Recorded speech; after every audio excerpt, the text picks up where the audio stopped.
Hello everyone. सो आज की जो सेशन है वो इस टॉपिक को लेके है दैट हमारी न्यू जनरेशन जो है वो मेंटल इलनेस को इतने बेहतर तरीके से क्यों समझती है। सो आइए इसके बारे में बात करते हैं।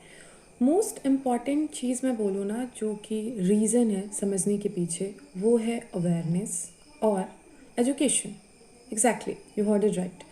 अवेयरनेस जब तक होती नहीं, हम कुछ साइकोलॉजी की बुक्स नहीं पढ़ते हैं, कुछ ऐसी बुक्स जो मेंटल इलनेस से रिलेटेड है, या फिर कुछ ऐसी वीडियोस नहीं देखते जिसके थ्रू हमें लोग अक्सर बताते हैं कि लो फील करना इट्स नॉट नॉर्मल। हर टाइम लो फील करना it's not normal, sometime it's okay. So education जो है वो एक मेन कोर है हमारे न्यू जनरेशन को इस चीज़ को समझने के लिए। देन अगर मैं बहुत और भी सारी चीज़ों को प्रैक्टिकली वे में जो डेली लाइफ में होती है वैसे बताऊँ, तो उसे आइए देखते हैं होती क्या क्या यूजुअली हमारे साथ।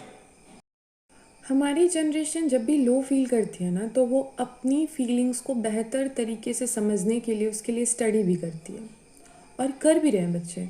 एग्जाम्पल के तौर पे मैं खुद को दूंगी। मैंने जब ओसीडी से सफ़र किया था, और अभी भी थोड़ी बहुत सिम्टम्स हैं मेरे में ओसीडी की, तो उस वक्त मेरे माइंड में ये थॉट थी कि ये है क्या, और ये मेरे साथ क्यों हो रही है। ये मतलब लाइक ये थॉट की जो थॉट प्रोसेस है, ये मेरे फिज़िकल बॉडी पे इसकी रिएक्शन ऐसी क्यों दिख रही है, क्यों ऐसी चीज़ें हो रही है। तो that time I googled and मैंने देखा कि ये हैबिट्स किस डिपार्टमेंट में आती है यूजुअली। मतलब department it's mean that medical terms में ऐसी चीज़ें क्यों होती है, क्या रीज़न है, समथिंग। तो मैंने रिकग्नाइज़ करा, और उस टाइम में मैंने फाइंड आउट करा कि ये ओसीडी है जो मेरे साथ हो रही है। तो इसी तरीके से ना, अगर आज की जनरेशन की हम बात करें ना, तो वो समझ पाते हैं कि उनके साथ हो क्या रही है, वो अपनी फीलिंग्स को बेहतर तरीके से समझ पाते हैं।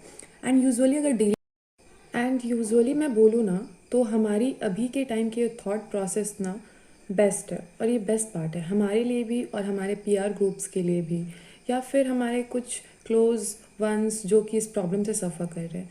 क्योंकि होती क्या है ना, कि जब तक हम किसी फील्ड में नहीं जाते हैं, किसी के बारे में हमें पता नहीं होती है, तो हम कभी भी किसी को सल्यूशंस नहीं दे सकते।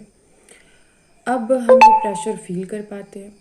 अब हमें ना वो लोनलीनेस कभी कभी फील होती है, एंड वो कहते हैं ना कि भारीपन फील होना, लो फील होना। तो हम ये बेहतर तरीके से समझ पाते हैं। हमारे लिए ये नई चीज़ें नहीं हैं, क्योंकि कभी कभी हम भी इस सिचुएशन से सफ़र करते हैं। तो इन दैट केस अगर कोई सेकंड पर्सन हमसे बोलता है कि दैट मेरे साथ ऐसी ऐसी चीज़ें हो रही है, दैट्स वाई हम बहुत ईजिली उसे समझ पाते हैं और उसे कोऑपरेट करते हैं और बोलते हैं it's okay, everything will be all right.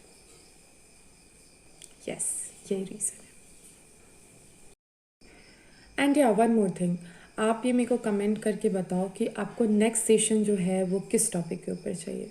So yes, उस वीडियो को देखने के लिए just stay with me, but before आपको कमेंट करनी पड़ेगी कि आपको किस टॉपिक के ऊपर सेशन चाहिए। So please comment down below. तब तक के लिए टाटा।